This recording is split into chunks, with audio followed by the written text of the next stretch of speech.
Afin de faire entrer le monde dans le satanisme sans nuire d'un point de vue juridique, l'ingénierie sociale nous dresse les uns contre les autres. Et c'est énervant parce que la vie est tellement courte. On est là pour s'aimer, on se fait des complications. Il y a eu les Weinstein et toutes ces histoires de lawsuit qu'on a presque peur à parler à une femme. Nous rentrons à présent toutes et tous dans des cases de plus en plus petites, revendiquant nos différences et autorisant les déviances les plus étranges à intégrer la normalité de notre quotidien et celui de nos enfants au nom de la liberté. Vous n'êtes pas un homme. Ah non, non, je ne sais pas ce qui vous fait dire que je suis un homme, mais je ne suis pas un homme. Votre apparence? Ah bon? Vive la République et vive la France! Nous ne sommes à présent plus dans le refus de la morale, mais dans la disparition même de ce concept. Le piège finit de se refermer sur nous, les derniers vestiges du bien et du mal tendent à disparaître, on a eu beau prévenir les peuples, mais ils n'écoutent que leur maître de la bien-pensance qui, pour se protéger, vote des lois de plus en plus liberticides, nous associant à des illuminés prêts à gober toute théorie qui nous soulagerait de ce monde très très méchant. Nous sommes à 1 mois de la rentrée des classes, et vous n'avez rien vu venir malgré nos avertissements.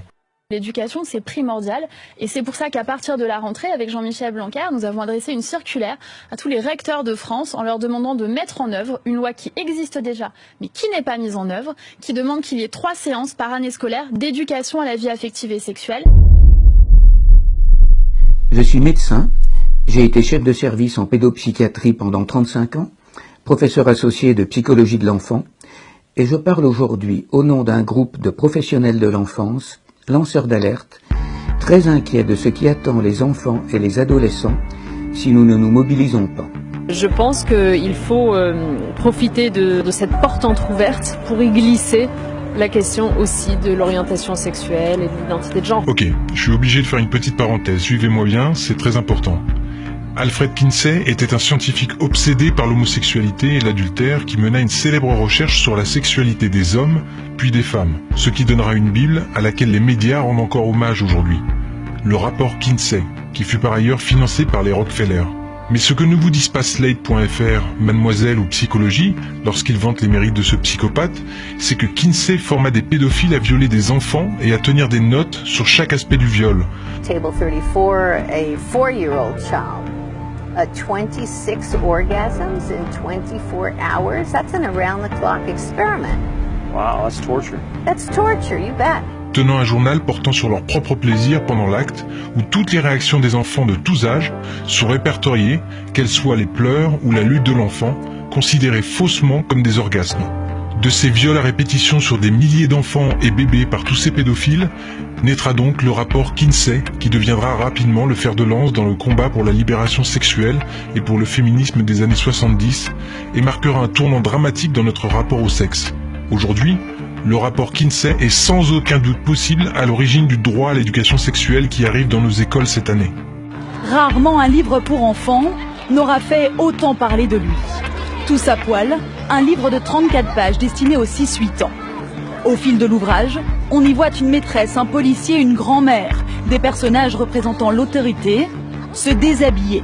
Vous vivez à présent dans une France amorale. Le centre de documentation le classe dans la catégorie dite pour bousculer les stéréotypes.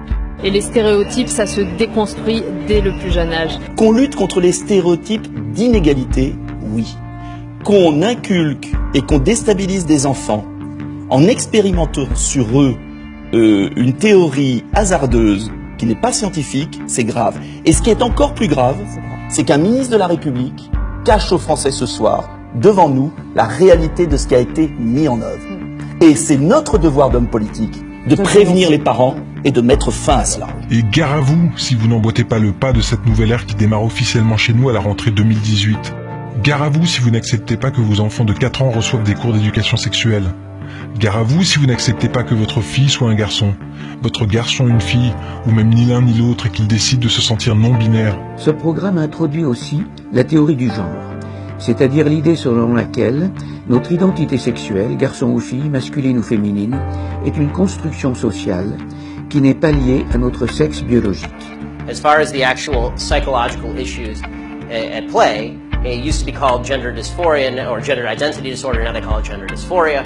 The idea that sex or gender are malleable is not true. Ah bah il faut pas confondre identité de genre et expression de genre, sinon on va déjà mal partir. Alors non, je suis non-binaire, donc ni masculin ni féminin, comment et je refuse qu'on me genre comme un homme. Comment vous définissez-vous? Comme non-binaire. Comme non-binaire. Oui.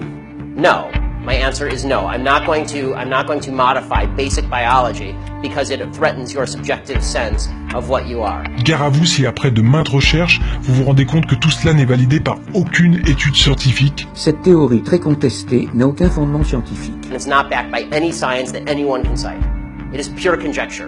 Et je pense que la théorie du genre, qui nous vient des États-Unis, et les gens sont tellement prompts à être anti-américains habituellement que je suis toujours très étonné, qu'on puisse nous dire que la nature n'existe pas et que nous ne serions que des êtres de culture. On est les deux.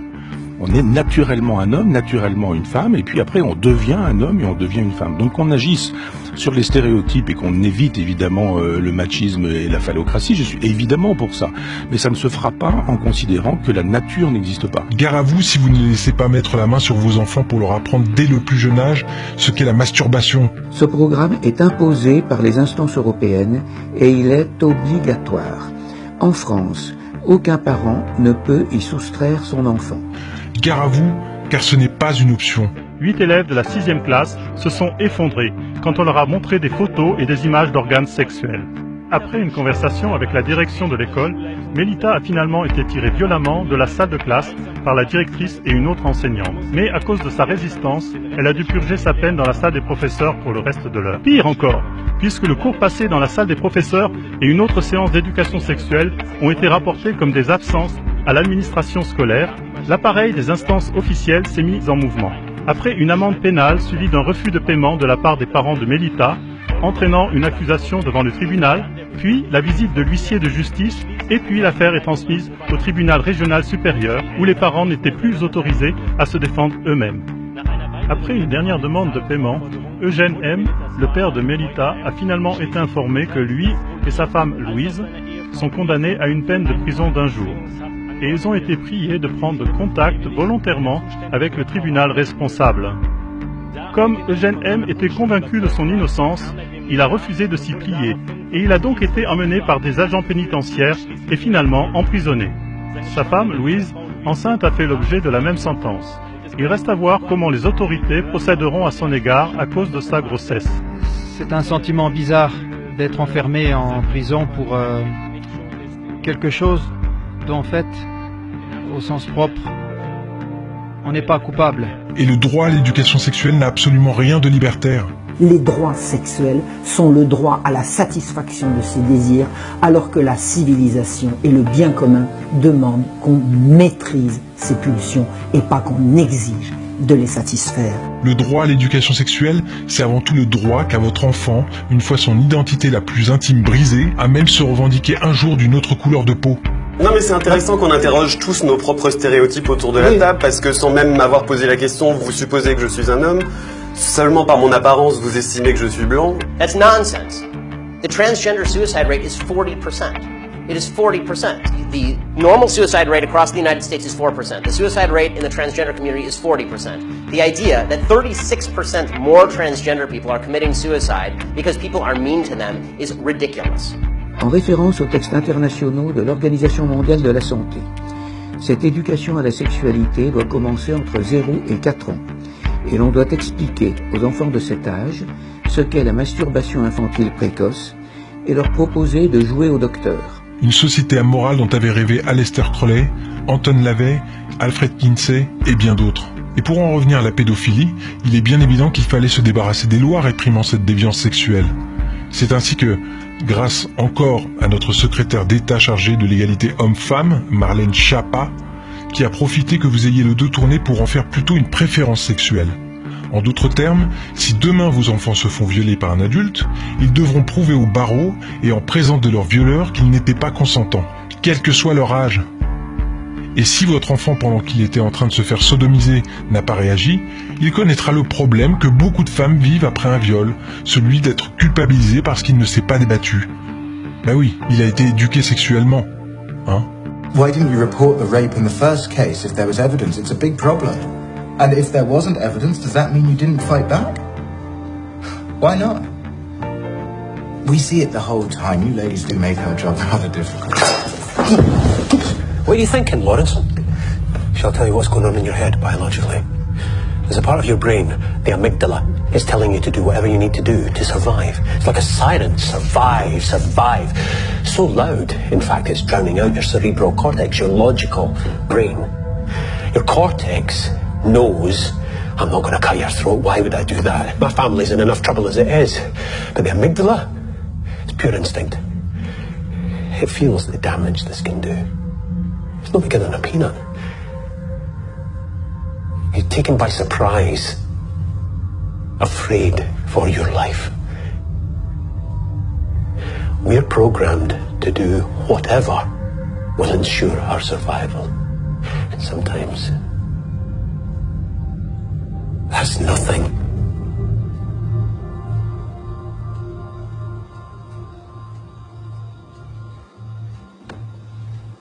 I think you've made your point.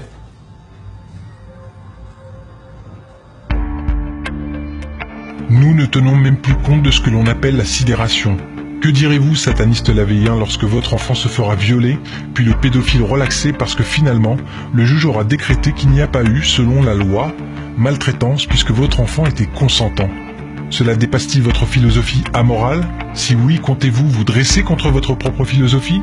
Ou direz-vous que du fait que ce soit légal, Anton Lavey l'aurait accepté?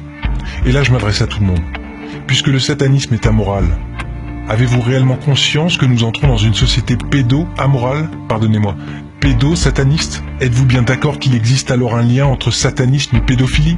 Pédophilie et satanisme, c'est accroché.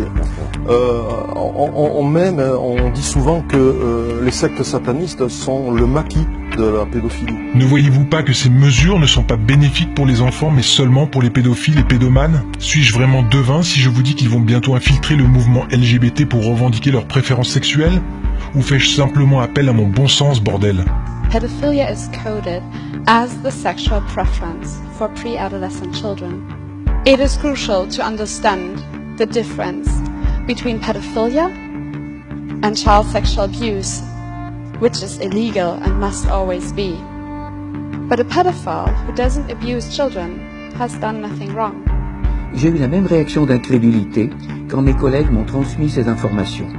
Et puis, je suis allé vérifier, et je peux vous assurer que tout ceci est exact. Quelle que soit votre religion, quelle que soit votre philosophie, que vous soyez un simple citoyen ou officier de la police nationale, de la gendarmerie ou de l'armée, que vous soyez enseignant, pédopsychiatre, scientifique, la France n'a jamais eu autant besoin de vous aujourd'hui. Alors je vous en conjure, oublions nos différences au lieu de les mettre en exergue afin de nous unir contre cette putain de mafia qui n'en veut qu'à nos gamins, parce que je vais vous dire une chose, demain, ce sera votre enfant qui devra se justifier devant le juge de la sodomie qu'il a subie.